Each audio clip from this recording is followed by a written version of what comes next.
Hello दोस्तों, कहानियों का दौर चैनल में आपका स्वागत है। आज की कहानी है तीन बेटियों की माँ। तो चलिए कहानी शुरू करते हैं।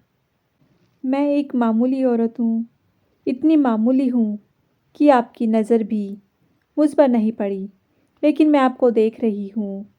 आप अपनी बीवी के साथ डॉक्टर के यहाँ जा रहे हैं, उसकी कोख में लड़की या लड़का, यह जानने के लिए।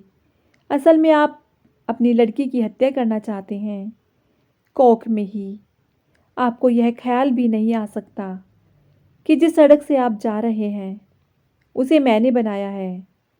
मैंने यहाँ रोड़ियाँ बिछाई और फिर उन्हें दुरमुट से कूटा था।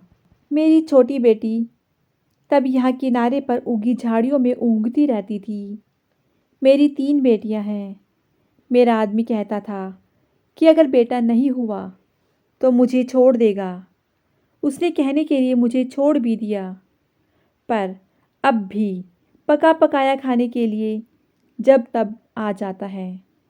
चिकनी चुपड़ी बातें भी करता है। मैं सब समझती हूँ। फिर सोचती हूँ, चलो मेरी बेटियों का बाप है। कमाल है, जिन बेटियों से वह छुट्टी चाहता था, उन्हीं बेटियों के नाम की थाली मैं उसे परोस देती हूँ। वह समझता है बेटियां बोझ हैं। मेरी तीनों बेटियां सांवली हैं। उनकी काली आंखें हैं, बड़ी बड़ी पके जामुनों जैसी, और हाथ बड़े फुर्तीले हैं। खूब काम करती हैं, मेरी ही तरह। वे तरह तरह के धंधे पीटेंगी, पर फिर भी उनके होने से मुझे बड़ी तसल्ली है। मैं अकेली तो नहीं हूं ना। तुम समझते हो लड़कियां बेकार होती हैं। औरतों के कामों को आप जानते ही नहीं। अरे देखो, मैंने सड़क बनाई, धान की रोपाई की, कपास चुना, कपड़े की फैक्ट्री में रीलिंग की, आलू खोदे, तीन तीन बेटियों को जन्म दिया, पाला पोसा। क्या मैं बेकार हूँ? ये जो तुम चाय पीते हो, इसकी पत्तियाँ भी लड़कियाँ ही चुनती हैं। और क्या क्या नहीं करती। इतने धंधे औरतें करती हैं कि गिनवाने मुश्किल। और तुम्हारा ये सूटर कोई 1 पौंड का होगा।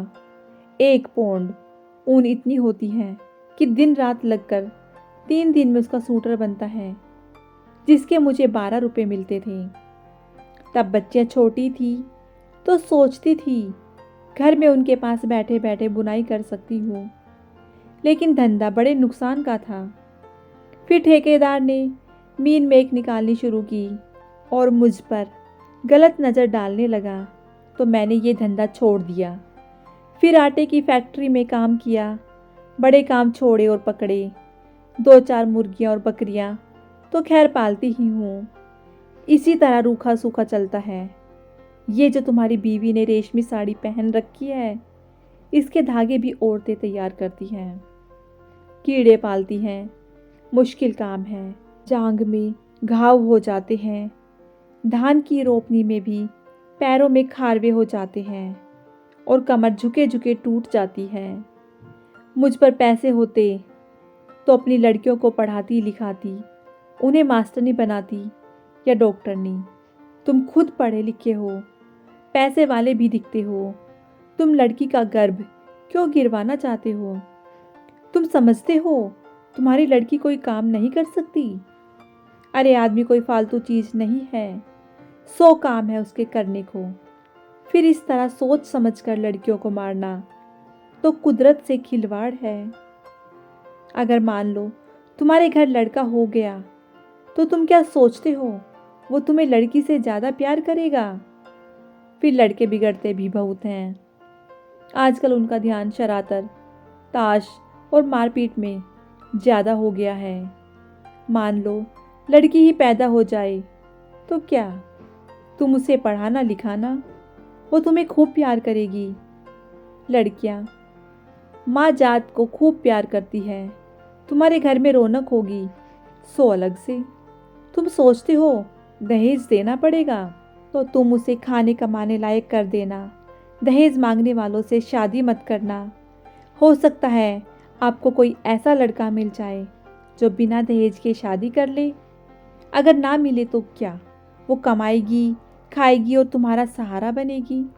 हो सकता है वह तुम्हारा नाम रोशन कर दे।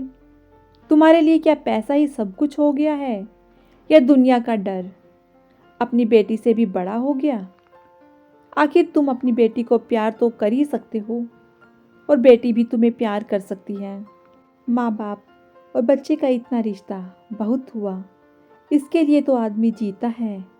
पैसे को चाहे जितना मानो, पर मोह ममता फिर भी बड़ी चीज़ है। इसे बनाए रखने में ही खैर है। नहीं दुनिया उजड़ी समझो। कुदरत के साथ इतनी मनमानी अच्छी नहीं। लड़कियों को तुम ऐसे ही गिरवाते रहे तो औरतें कितनी कम हो जाएंगी। फिर तुम उनके लिए कुत्तों की तरह लड़ोगे। दहेज के डर से आज उन्हें मरवा सकते हो, तो कल फिर पैसे के लालच में बेचोगे भी। इस तरह क्या दुनिया बड़ी अच्छी हो जाएगी, या तुम्हारे घर परिवार में खुशियाँ छा जाएंगी? तुम जो रेशमी साड़ी पहनकर इसके साथ चली आई हो, इससे इतना डरती ही क्यों हो? सोचती हो यह तुम्हें छोड़ देगा? ये मिचमिची आंखों वाला अगर तुम्हें छोड़ भी दे तो क्या तुम मर जाओगी? मैं तो पढ़ी लिखी भी नहीं थी, मैं तो तानों से ही नहीं डरी। आदमी ने छोड़ने की धमकी दी तो कह दिया ले छोड़ दे। अब भी मेहनत करके खाती हूँ, तब भी मेहनत कर लूँगी, पर वो क्या मुझे छोड़ पाया? हम औरतें बड़े काम की हैं, हमें ये ऐसे ही थोड़ी छोड़ सकते हैं। परिवार की ज़रूरत तो इन्हें भी है, नहीं तो हाँफते हाँफते मर जाएंगे। कोई पानी देने वाला भी नहीं मिलेगा। मैं तो कहती हूँ बेटी पैदा भी करो, दहेज भी मत दो और डरो भी मत। देखना दुनिया ऐसे ही चलेगी, इससे अच्छी चलेगी। दाब धोस कुछ कम ही होगी। मेरी बेटी ने कढ़ाई सिलाई सीखी है, वो ना होती तो फिर क्या था।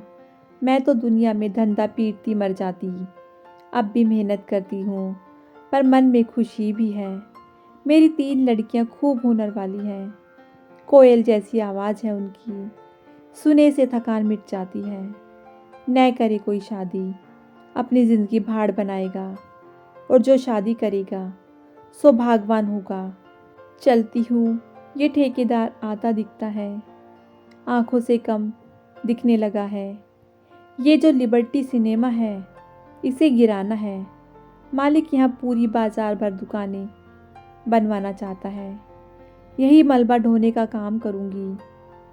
काम तो ठीक है, मैंने बहुत किया है, पर इसके सामने ये डॉक्टर की दुकान है। यह लड़का लड़की टेस्ट होता है। बस इसे देख देख के मन में बेचैनी बनी रहती है। घड़ी घड़ी तुम्हारे जैसों की सूरत देखनी पड़ेगी, हत्यारों की। बस कहीं और काम मिला तो ये जगह छोड़ दूंगी। देखूं तब तक तो यही काम करना पड़ेगा। मैं पढ़ी लिखी होती तो यही सब बातें लिख देती, फिर तो तुम भी मेरी बात किताब में पढ़ लेते।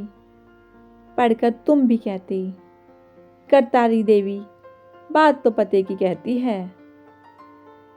तो दोस्तों, ये कहानी आपको कैसी लगी मुझे कमेंट करके ज़रूर बताइएगा।